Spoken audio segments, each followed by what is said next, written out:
i'tidal. Fa'akluha, paling sedikitnya tumanina i'tidal itu biqadri subhan Allah. Hanya kadar kita mengucapkan subhanallah. Terus apa lagi?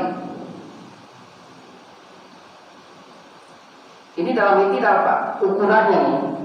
Ukuran kita membaca tasbih subhanallah, ya minimal berapa detik tuh Pak? Itu paling sedikitnya tumanina. Artinya kalau orang i'tidal dari ruku sami Allah liman hamidah baru berdiri udah mau sujud lagi, itu nggak ada tumanina Pak. Tumanina itu minimal kita ngomong dulu subhanallah dari ruku nih. Sami Allahu liman hamidah, sudah berdiri minimal anggota badan kita sukutin ba'da harkatin, diam setelah gerak. Di dalam diamnya ini ukuran waktu kira-kira ngucapin subhanallah. Adnal kamalnya berapa? 3 kali. Jadi jangan sekali Pak, tolong dibaca 3 kali. Seakan-akan ukuran 3 kali ya Pak ya. Walaupun dalam bacaannya Rabbana lakal hamdu. Ini ukuran terkecil. Adnal kamalnya yaitu sampai 3 kali. Bahkan wa akmaluha, yang paling sempurna, ayat dia bima warada bih, melakukan apa yang sudah datang, apa yang kemarin didatangkan dari Nabi Shallallahu Alaihi Wasallam, min qauli, dari ucapan apa? Rabbana lakal hamdan kabiron katsiron thayyiban mubarakan fi mil'us samawati wa mil'ul ardi wa mil'u ma syi'ta min syai'in ba'du.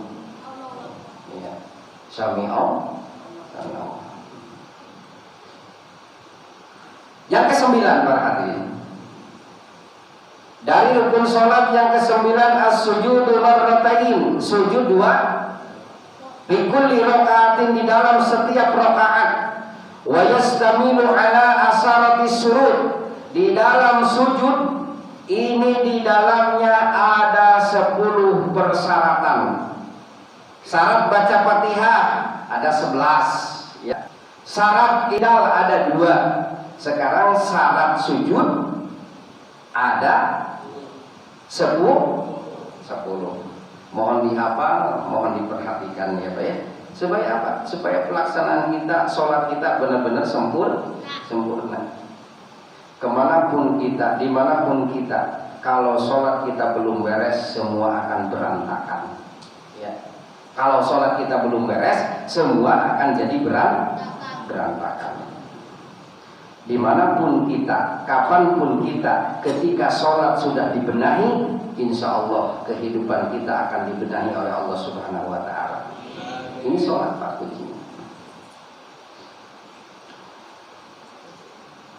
Al-awwal, yang pertama, ayyadha'a jubhatahu, menyimpang kening, walau ba'daha, walaupun sebagian.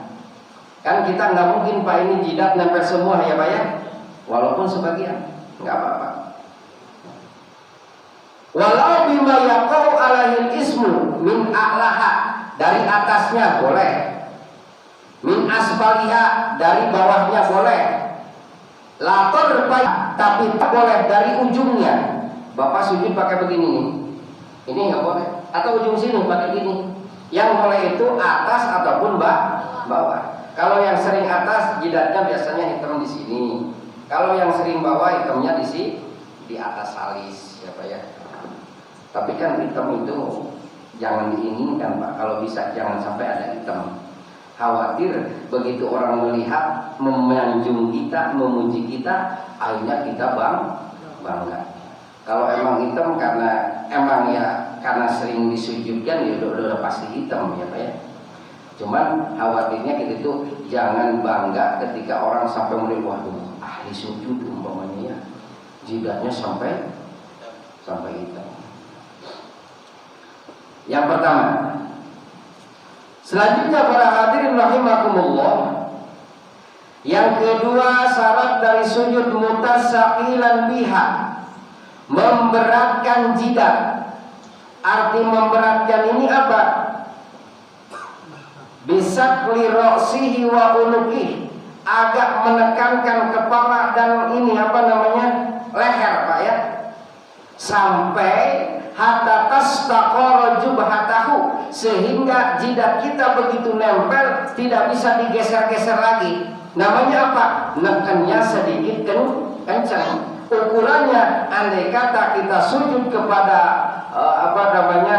kepada kapas lah, kepada kasur yang lembut, itu ada bekasnya, ada dekok, bekas kita sujud ada dekoknya ya.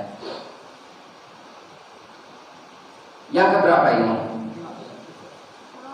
Yang kedua, memberatkan jidat.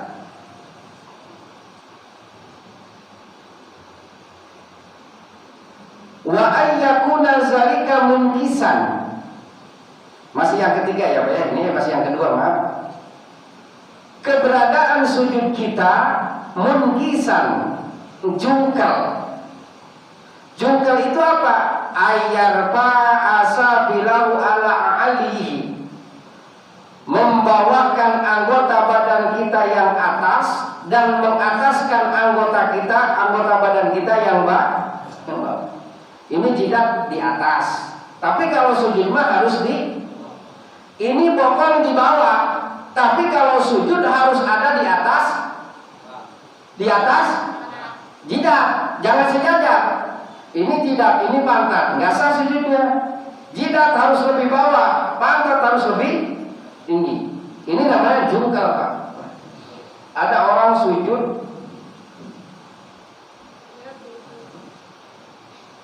capek orang itu Pak. Jadi kalau bilang kitab itu kayak anjing duduk ya Pak ya. Anjing duduk itu kan sejajar Pak begini. Ada yang sujud tangannya begini. Ini mau sholat apa mau apa ya?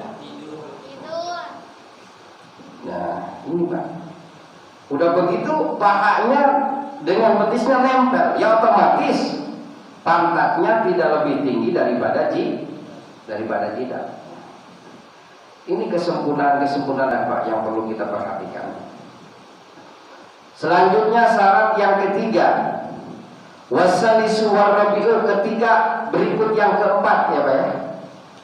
Ayyadha'a syai'an min rukbatayhi, menyimpan kedua lutut. Berarti kan lutut satu ke tiga, lutut satu ke keempat.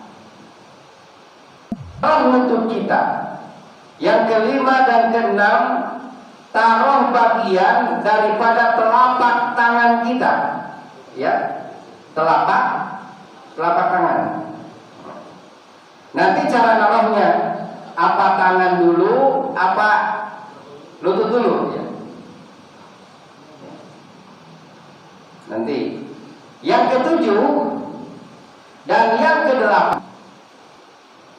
kedelapan, itu menyimpan bagian daripada dalamnya jeriji kedua kaki, yang kiri dan yang kanan. Kalau sajada ala harfil kaffi ar-ru'usi asabi'i lam yasih. Nah, ini Pak perhatikan ya Pak ya.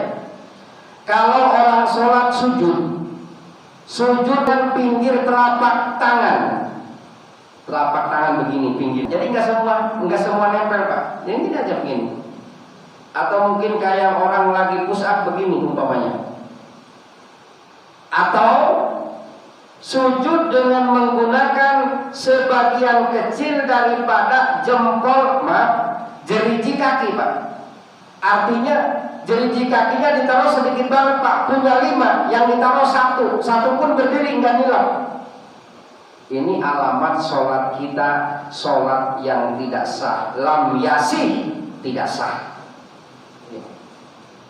Atau ada orang sujud tetapi menggunakan ujung jeriji tangan. Ini sayang banget Pak, sujudnya begini Pak. Ini kalau begini kenapa? Ya. Tentu jawabannya kalau tidak ngaji merasa benar. Harus begini, telapak tangan tempelin. Kaki jangan cuma satu, jangan jempol doang. Kalau bisa 5-5-nya dilepin. Karena kita sedang sujud. Na'udzubillahi min dzalik ya Pak ya. Kalau usia kita sudah 60, sudah 70, kalau memang tidak pernah mengalami pengajian, itu sujud kaki ini nggak mau dilepas. Ada yang malah begini ya, malah begini ada. Kita mau nyadarin orang tua, ya. Nggak disadarinya, ketemu sampai di mana saja nggak sah. Capek nggak ibadah nggak diterima? Nggak sah ini Pak. Ya Allah ya Rabbi ya. Makanya pantas kata Nabi, siapa yang mencari ilmu akan dimudahkan jalan ke surga. Ini ya Pak ya. Banyak kok, enggak satu, enggak dua Pak. Malah kalau kita pernah sholat ya Pak ya, maaf,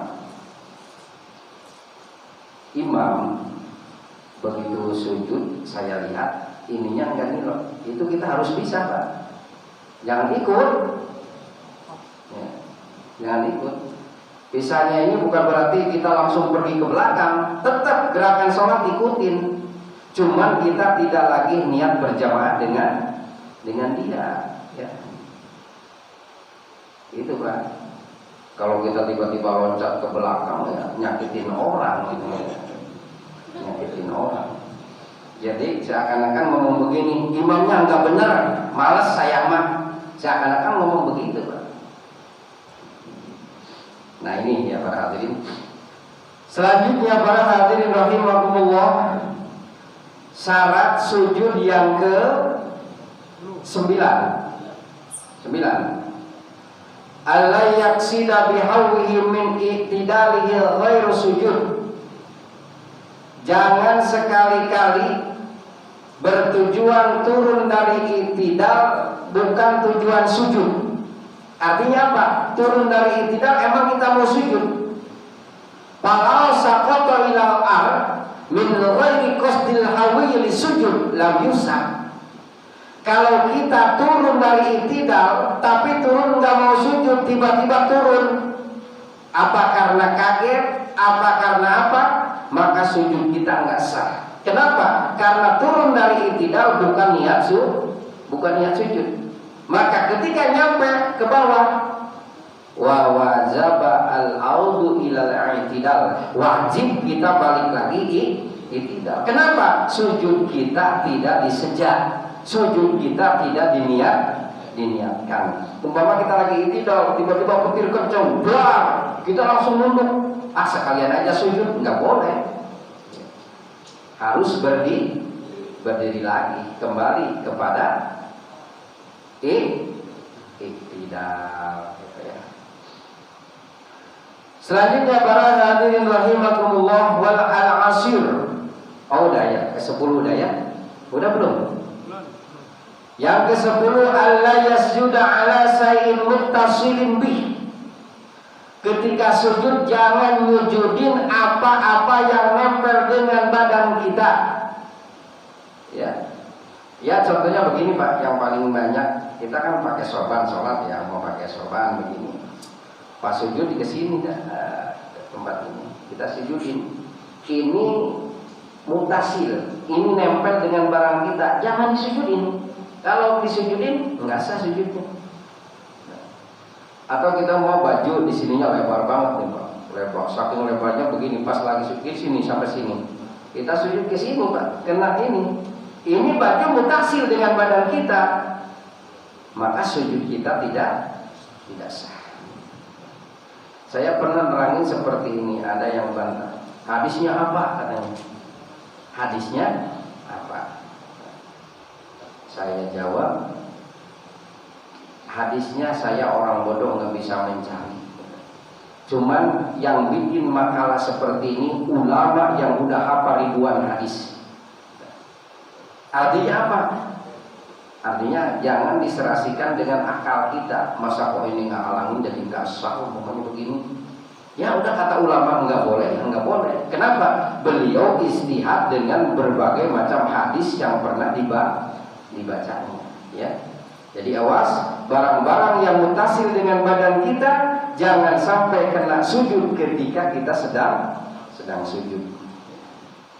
Selanjutnya nomor keberapa Pak hadirin? Ini keberusan nih. Nomor 11.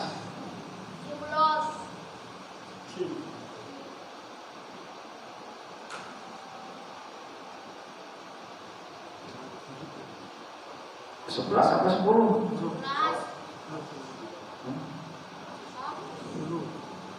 Berapa nih Pak? Oh ini syaratnya ya Pak ya, syarat sujud ya. Yang ke-10 tadi jangan nyujudin sesuatu yang mutasil dengan badan kita. Lalu yang terakhir ya, yang ada berapa tadi syarat saya bilang? Ada 10. Berarti sampun Bang. Kok ada yang terakhir? Yang terakhir yang 10. Sekarang rukun sholat yang ke-10 yaitu tobanina sujud. Fa'aqluha kama marot. Paling tidak tobanina dalam sujud sekedar kita ngucapin subhanallah. Yang paling sempurna adalah min qauli subhana rabbiyal a'la wa bihamdihi 3 kali. Ke-11 al-julus baina sajdatain. Rukun sholat yang ke-11 adalah duduk antara dua sujud. Wa yastamilu ala fardhaini. Di dalamnya ada dua kewajiban ketika duduk dalam sujud dua. Yang pertama, alla yaksida bi rafi rasi minas sajdati syai'an akhar. Jangan bertujuan dari sujud kita naik ya. Tidak ada tujuan untuk julus baina sajdatain. Kita naik sedang sujud karena kaget ada petir. Lagi sujud ada petir, tiba-tiba tidak bangkit. Begitu bangkit udahlah sekalian duduk antara sujud dua. Ini enggak boleh. Harus diniatkan mau duduk antara sujud dua, ya Pak ya. Yang kedua, al-layatula, jangan dipanjangkan. Li'annahu ruknun qasir, karena ini rukun yang pendek. Fa'in tawalahu bizaidin, kalau kita panjangkan lebih, ya, maka batalat sholat kita batal. Ukuran panjangnya apa? Jangan melebihi lamanya baca surah Fatihah. Baik. Dan nanti insya Allah mudah-mudahan minggu depan Allah mempertemukan kita lagi dalam keadaan sehat walafiat. Ada doa untuk kebaikan dunia akhirat yang dan diajarkan oleh Rasul ketika duduk antara sujud dua. Mudah-mudahan bermanfaat. Mohon maaf dari segala kekurangan dan kesalahan. Tentunya bila ada kebaikan datang dari Allah, mudah-mudahan kita semua bisa mengamalkannya. Hadani Allah wa iyyakum ajmain. Subhanakallahumma wa bihamdika asyhadu an la ilaha illa anta astaghfiruka wa atubu ilaik. Wallahu jazaakum ila aqwamissabil. Assalamualaikum warahmatullahi wabarakatuh.